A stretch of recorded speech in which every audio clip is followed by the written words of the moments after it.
ദൈവികമായ രക്ഷയും കരുണയും നമ്മുടെ പേരിലുണ്ടായിരിക്കട്ടെ. വിശുദ്ധ ഖുർആൻ അധ്യായം 2 സൂറത്ത് അൽ ബഖറ വചനം 22. ബിസ്മില്ലാഹിർ റഹ്മാനിർ റഹീം. الذي جعل لكم الأرض فراشا والسماء بناء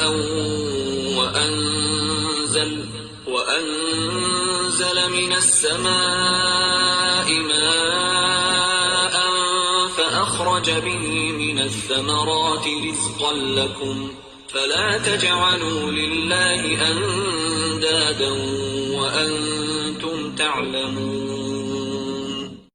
അതായത് ഭൂമിയെ നിങ്ങൾക്കൊരു വിരിപ്പും ആകാശത്തെ ഒരു കെട്ടിടവും അഥവാ മേൽപ്പുരയുമാക്കി തന്നിട്ടുള്ളവൻ, ആകാശത്ത് നിന്ന് അവൻ വെള്ളം ഇറക്കുകയും ചെയ്തിരിക്കുന്നു.